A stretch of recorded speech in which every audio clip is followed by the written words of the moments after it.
আজ রান্না করলাম শুয়োরের মাংস। তো কী করে রান্না করলাম সেটাই তোমাদের সাথে শেয়ার করছি। প্রথমে আলুটা ভেজে নিলাম, দেখতে পেলে।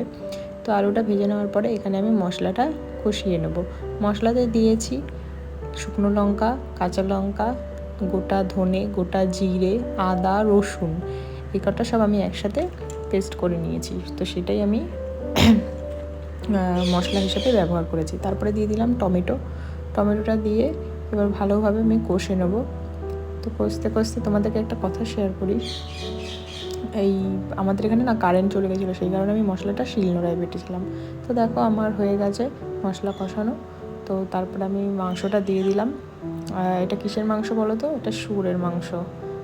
আমাদের বাড়িতে মোটামুটি সবাই ভালো খায়। তোমরা কে কেমন খাও জানি না, কিন্তু আমাদের বাড়িতে মোটামুটি সবাই ভালো খায়। আর তোমরা কে কে পছন্দ করো আর কে কে পছন্দ করো না সেটা অবশ্যই কমেন্টে জানিও। তো তারপরে মশলাটা মোটামুটি মাখানো হয়ে গেছে। তারপরে দিয়ে দিলাম নুন স্বাদ মতন দিয়ে দিলাম, যে যেরকম খাও সে সেরকম দেবে। তো তারপরে দেবো হলুদ, আর বাদবাকি সব মশলা আমার দেওয়াই ছিল। তো এই যে হলুদটা দিয়ে দিলাম। দেওয়ার পরে এবার আমি আবার ভালো করে একটু নেড়ে নেব।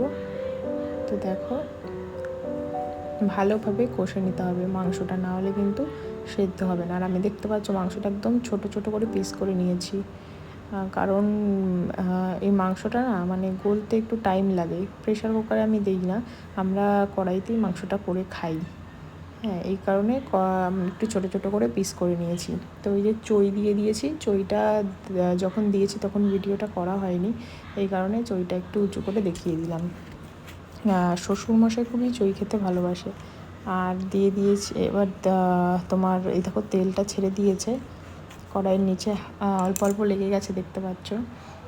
তো তেলটা ছেড়ে দিয়েছে, তারপরে আমি আলুটা দিয়ে দিয়েছি। আলুটাও আমি ভালোভাবে মিশিয়ে নিয়েছি। এক হাতে ফোন ধরে ভিডিও করছি, তো এই কারণে একটু সমস্যা হচ্ছে আর কি, তোমরা ম্যানেজ করে নিও। তো দেখো তারপরে এখানটায় জল দিয়ে দিয়েছি। এবার এটাকে ফুটতে দেবো। দেখো ফুটা হয়ে যাওয়ার পরে দেখো এই যে অনেকটা ঝোল কমিয়ে দিয়েছি। এবার আমি এখানে গরম মশলা দিয়ে নামিয়ে নিয়েছি, গ্যাস অফ করে দিয়েছি। তো কেমন লাগলো ভিডিওটি অবশ্যই